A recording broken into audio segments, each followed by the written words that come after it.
हाँ जी एवरीवन, सो क्या हालचाल है आप सभी का स्वागत है infinity learn NEET by Shri Chaitanya में। सो बच्चों, यहाँ पे लेकर आया हूँ मैं एक बहुत अमेजिंग सेशन को और आप सभी से रिक्वेस्ट है प्लीज सेशन को एंड तक देखिएगा। ज़्यादा लंबा सेशन नहीं होगा, छोटा सा होगा बट बहुत काम का होगा और उन एस्पायरेंट्स के लिए जो कि नीट 2025 या 26 की तैयारी कर रहे हैं उनके लिए काफ़ी ज़्यादा कीमती है, क्योंकि आपको अभी से अपनी तैयारी को उस हिसाब से रखना है जिस हिसाब से हम कुछ कंक्लूजन्स ड्रॉ कर सकते हैं पुराने पेपर के हिसाब से और खासकर से नीट 2024 के पेपर के हिसाब से जो कि नए सिलेबस के अकॉर्डिंग बना है और क्या कंक्लूजन्स हम निकाल सकते हैं।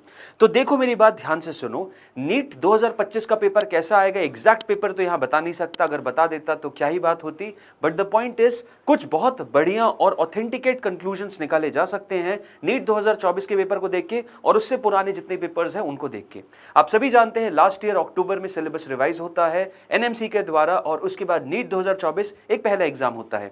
अब कुछ एक कंक्लूजन जो कि हम ड्रॉ कर सकते हैं नीट 2024 के पेपर को देख के 23, 22, 21, 20 मतलब 20 के बाद जितने पेपर्स हैं उनको देख के कुछ कंक्लूजन्स ड्रॉ किए जा सकते हैं।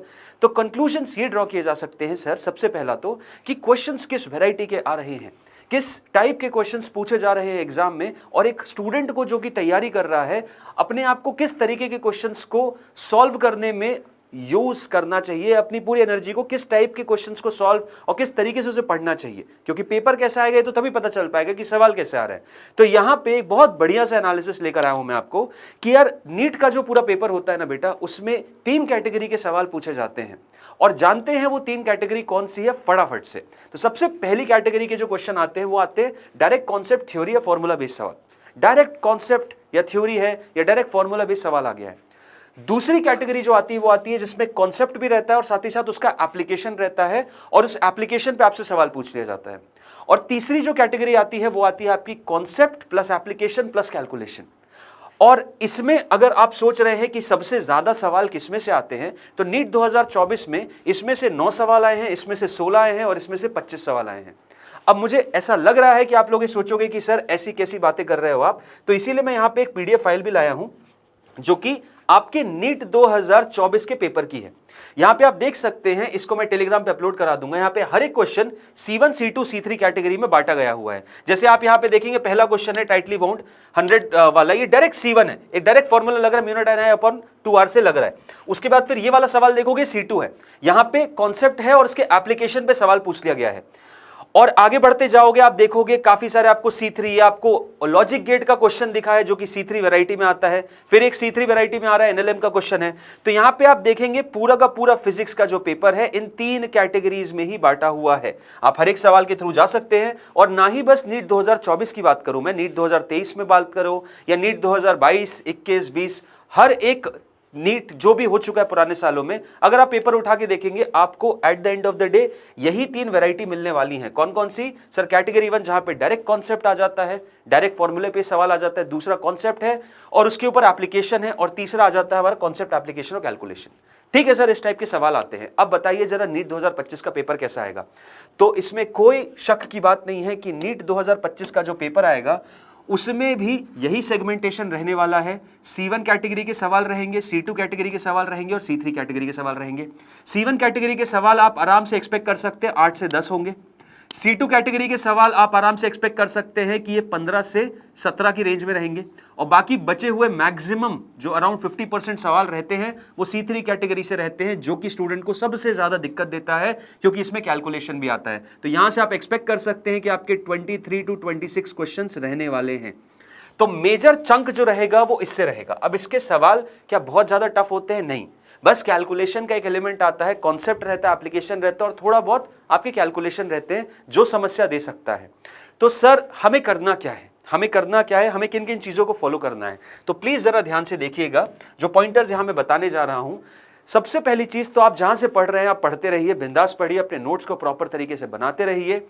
साथ ही साथ आप प्लीज अपनी NCERT जो नई वाली है, जो न्यू NCERT है, उसको पैरेलली रीड करते चलिए, पैरेलली रीड करते चाहिए। क्या सर आप बोलना चाह रहे हैं NCERT के इन बिटवीन द लाइन सवाल आएंगे? देखो इस बार आया तो है एटम्स का जो क्वेश्चन हुआ और एक आध जो और क्वेश्चन हुए जो डायरेक्ट लाइन से आए हैं NCERT की, बिल्कुल सही बात है। बट द पॉइंट इज हम ये नहीं बोल सकते कि बस NCERT करना मात्र ही हमारा काम कर देगा, क्योंकि लैंग्वेज थोड़ी बहुत चेंज करी गई है और लैंग्वेज चेंज कर दी, वैल्यूज चेंज कर गई, तो आप ये नहीं बोल सकते पूरा पेपर एनसीईआरटी का है।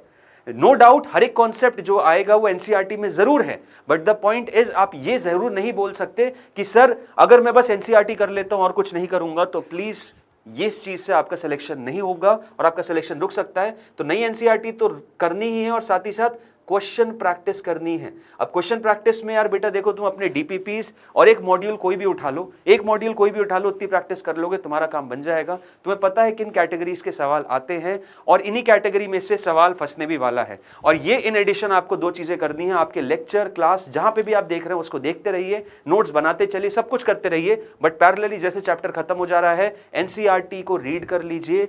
इन बिटवीन द लाइन्स अगर कुछ आता है तो, हालांकि कॉन्सेप्ट क्लियर रहता है तो एनसीईआरटी पढ़ना कोई दिक्कत नहीं होती। और प्लीज अपनी क्वेश्चन प्रैक्टिस पे बिल्कुल लगाम मत लगाइएगा, उसको कैरी ऑन करते चलिए।